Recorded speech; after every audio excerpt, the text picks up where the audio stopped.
لو عندك كيلو من البانيه مش عارفة تعملي منه ايه، هنعمل القمر دي شاورمة فراخ. الطعم والشكل حكاية.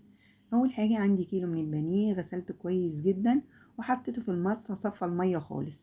بعد كده جبت قطع البانيه وقطعتها شرايح طولية، ولا منها سميكة ولا منها رفيعة. تعالوا بقى نشوف التوابل بتاعتنا. بصل بودر، بابريكا، توم بودر، فلفل اسود وملح وزنجبيل والبهارات السبعة وبهارات الشاورما وسكر. كل اللي انا قلت عليه ده معالق صغيرة، معالق بهارات الشاورما والسكر معالق كبيرة. عندي معلقتين كبار مليانين من عصير الليمون، وعندي معلقة كبيرة مليانة من الثوم الفريش المفروم، ومعلقتين كبار من دبس الرمان، وكمان ربع كوباية من الزيت، دي ربع كوباية. وهنحط معلقتين كبار من الصلصة اللي هي معجون الطماطم، وهنحط مع نص معلقة كبيرة من هريسة الشطة، نص معلقة كبيرة. تمام. هنقلبهم بقى كويس بحيث ان كل المكونات دي تختلط مع بعض. بجد النهاردة الطريقة هتعجبكم جدا بجد. جربوا الحاجة وبلاش تحكموا على الحاجة غير لما تجربوها.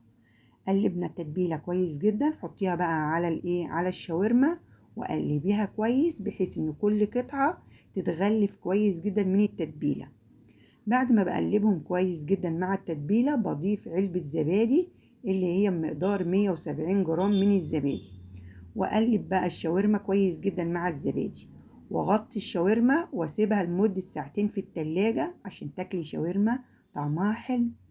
بعد ساعتين خرجتها من التلاجة وجبت الطاسة وحطيت معلقة كبيرة من السمنة وشغلت البوتاجاز على اعلى درجة حرارة. واول ما الطاسة سخنت معانا نزلت بشوية من الشاورما، بس ما يكونش شوية كتير يعني، بحيث ان هي تتفرد معايا في الطاسة وتستوي.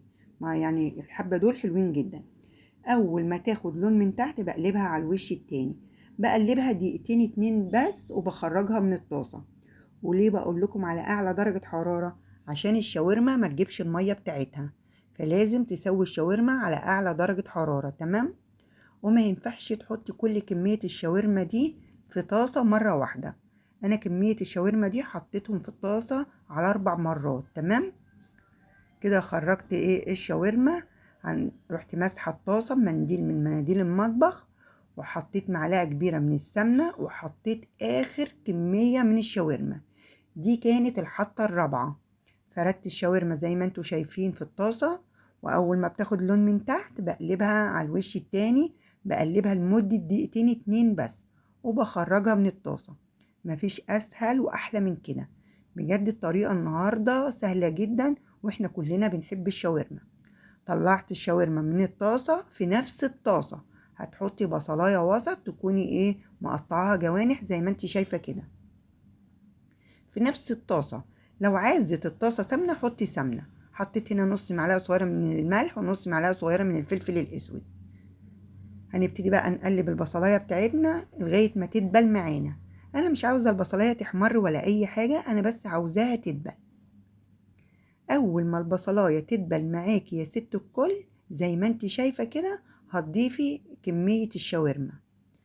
اول ما هتضيفي كمية الشاورما هتقلبيها تقلبتين مع البصل، وبعد ما تقلبيها تقلبتين مع البصل هتضيفي الفلفل الالوان بتاعك.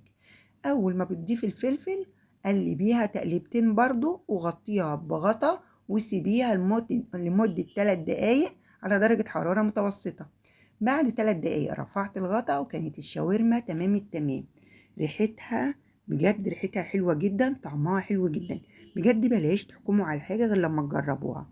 وكنت عامله لكم التومية قبل كده، هتلاقوها على القناة وهتلاقوها على الصفحة. جربوها بقى وبألف هنا. ولو عجبتكم ما تنسونيش في شير حلو منكم ولايك ومتابعة للصفحة واشتراك في القناة وتعليق حلو منكم، اوعوا تنسوا. يلا جربوها وبألف هنا.